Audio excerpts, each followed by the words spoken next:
Gente do Brasil, chegamos hoje ao último vídeo sobre a fase luminosa da fotossíntese. Depois os vídeos que se seguirão serão sobre carboxilação, tá? Que é a parte da fotossíntese que pode ser feita sem ausência, sem a presença de luz, tá? Bom, a síntese de ATP. Agora nós vamos falar um pouco sobre isso, tá? Pode ou não exigir elétrons, certo? E aí tá os cientistas que trabalharam mais com isso até agora, né? Descobriram que a fosforilação, ou seja, a transformação de adenosina difosfato para adenosina trifosfato, é um processo que também ocorre na respiração de mitocôndrias e bactérias, tá? E é um mecanismo químico osmótico, tá? Muito mais do que um mecanismo que precisa de elétrons ou de luz. Pode ocorrer no escuro.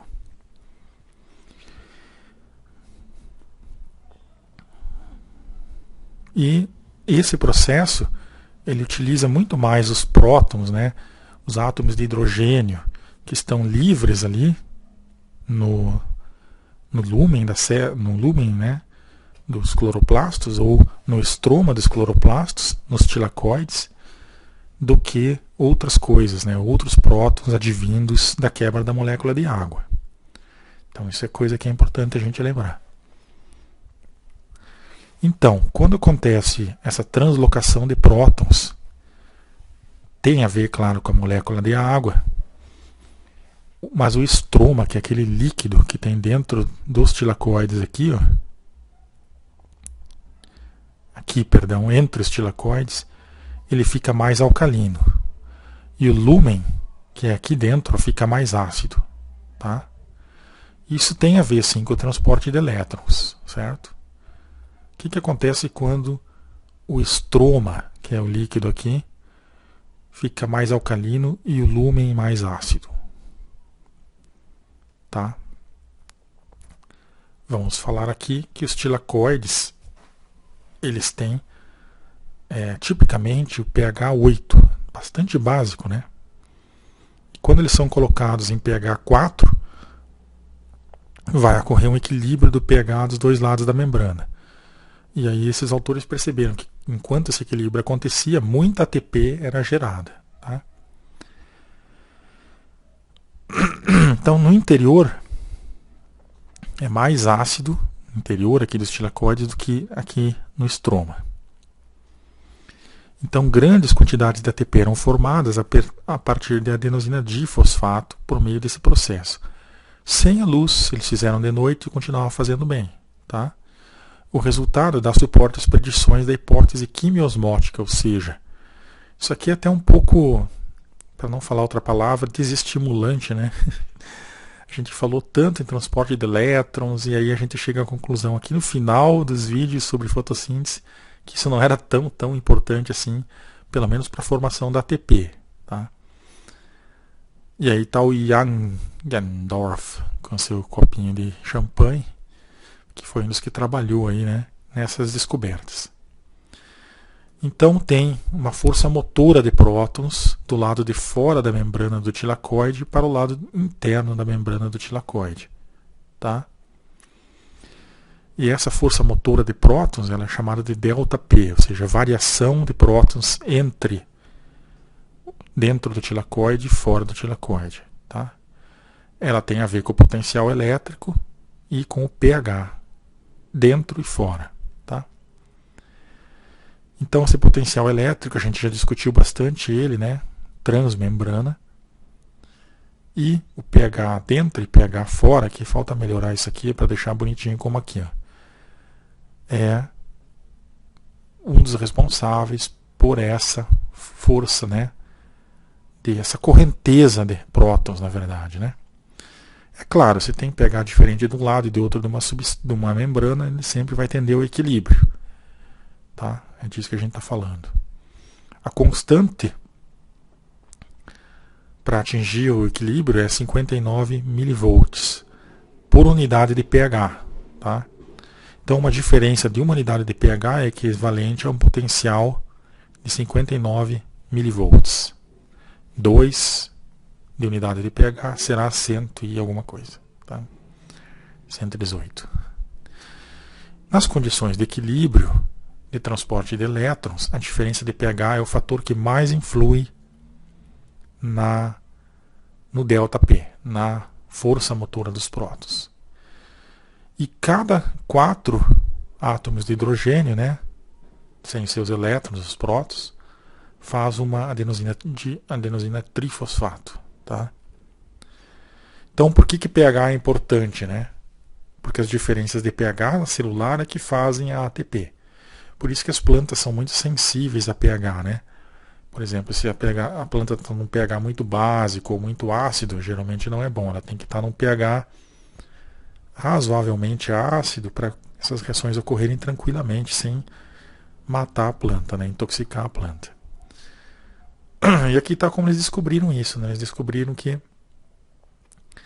de noite a planta também conseguia produzir ATP sem a luz, equilibrando aqui pHs bastante ácidos, né, com o pH lá dos tilacoides.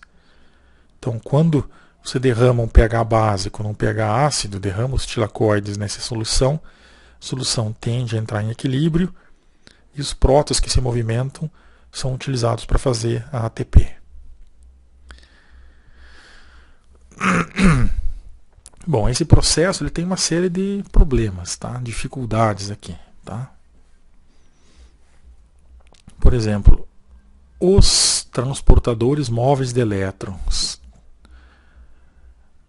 Diferentes concentrações de ATP, sintase, que é quem faz ATP, e só é encontrada nas lamelas do estromais, né? E fotossistemas entre as membranas. Então, as substâncias que são responsáveis para fazer o ATP, que é a ATP sintase, só é encontrado em alguns lugares, né? Os transportadores também têm seus problemas. Aí, ó, os prótons que são da quebra da água lá que a gente viu, eles têm que viajar muitos nanômetros. Olha que viagem longa, né? Até chegar aqui a essa ATP sintase, tá? Que é tudo isso aqui, ó. É uma proteína que vai ajudar o ADP a se transformar em ATP.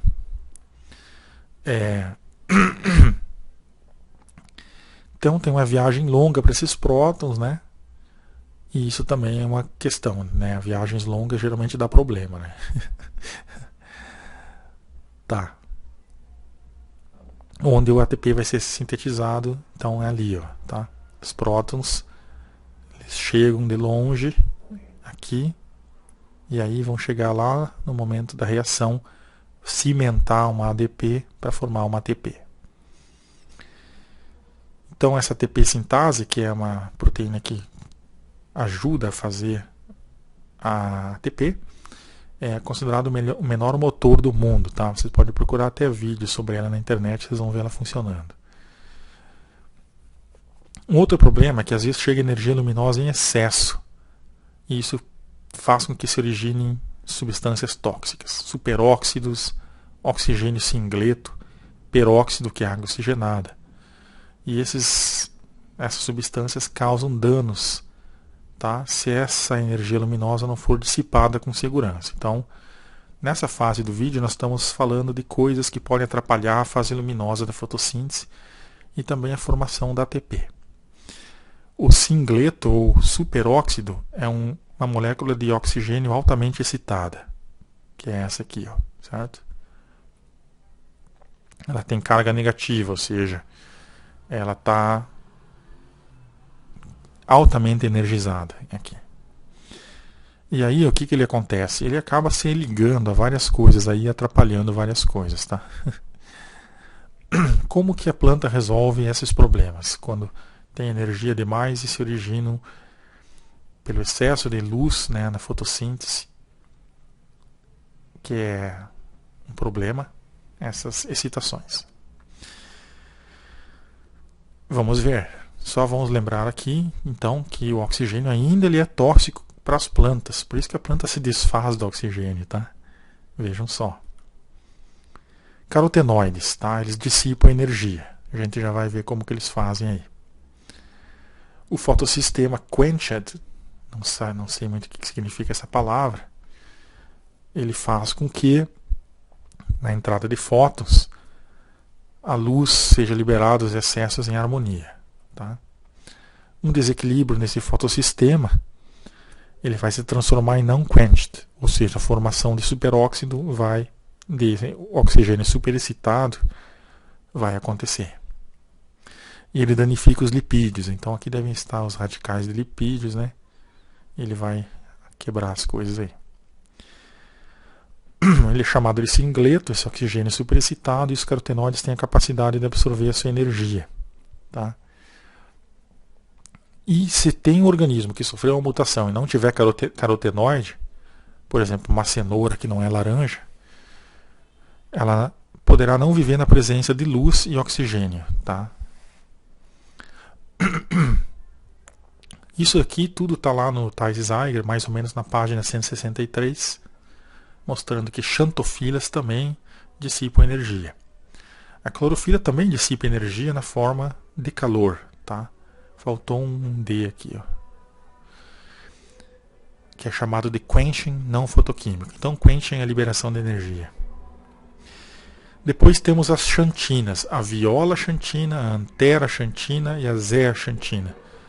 Ajudam a dissipar os radicais, né, os oxigênios ou outras substâncias super excitadas. Né?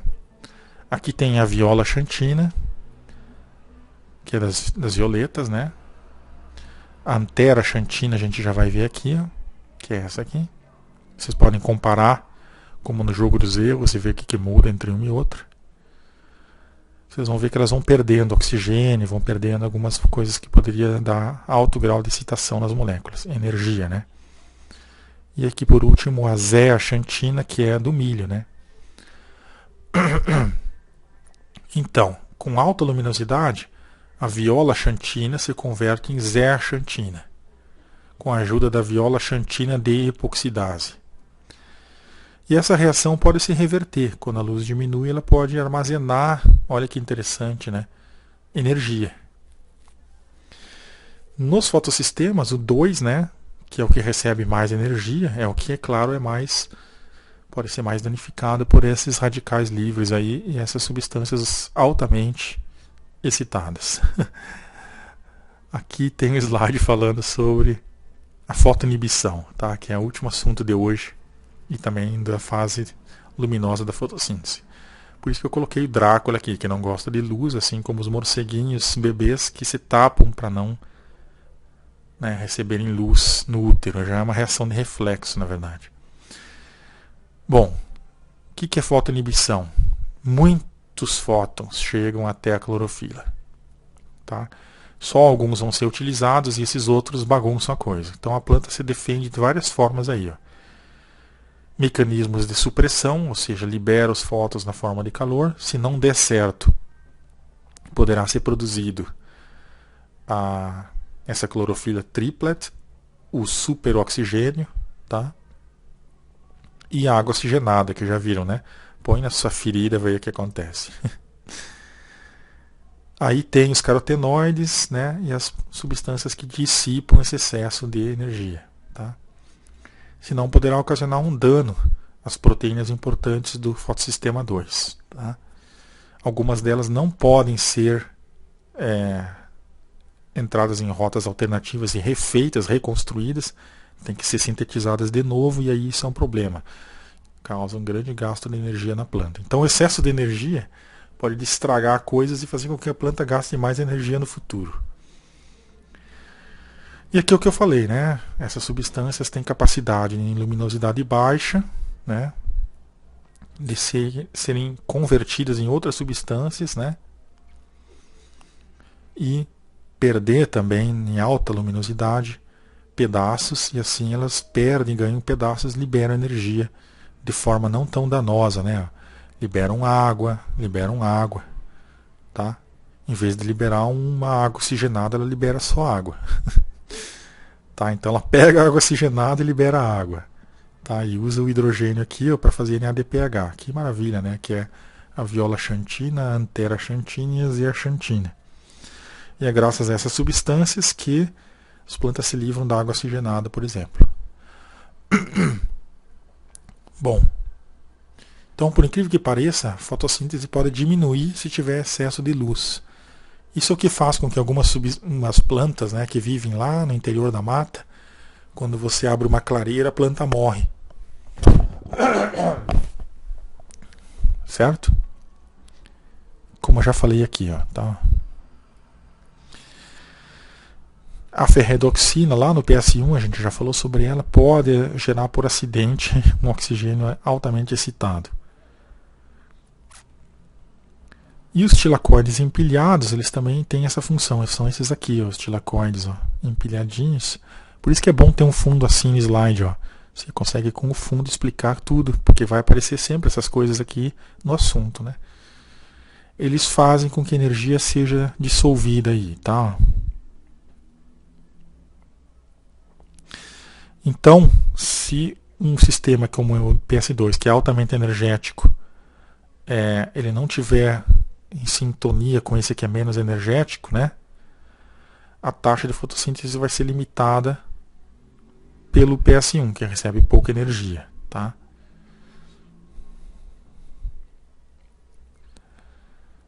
Para encerrar, tem mais alguns textos aí, né? As membranas do tilacoides contêm uma quinase proteica que pode fosforilar um resíduo específico de treonina na superfície do coletor de luz solar, né, Light Harvesting Collector aqui, e vai ajudar a resolver certos problemas aí de toxidez também, né? Quando o LCH, LHC não está fosforilado, ele envia mais energia para o fotossistema 2. Quando ele está fosforilado, ele remete mais energia para o fotossistema 1. Então isso é como uma tomada, né, essas proteínas aqui coletoras de luz, elas resolvem o problema do excesso de luz dessa forma. Aqui, ó, tá? Então, além de coletar, elas têm estados aí ligado e desligado. Se ela está ligada, vai mais para um fotossistema ou vai mais para o outro. Aí estão elas, ó. E aqui os dois estados, né? Aqui ela está num estado e aqui ela está no outro estado. Fosforilado, a energia vai para o PS1. Não fosforilado, a energia vai para o PS2. E a quebra, essa quinase aqui, ó, quebra a treonina e ativa um desses sistemas aqui. Aí, ó. Bom, terminamos. Agora a gente vai esperar outros vídeos aí com a parte mais difícil, nem chegamos ainda lá, que é como que o gás carbônico, recebendo esses elétrons, recebendo esses prótons, recebendo energia, que foi tudo processado aí na primeira fase da fotossíntese, a fase clara, vai ser convertido em açúcar. Até a próxima então, pessoal. Por hoje é só. That's all, folks.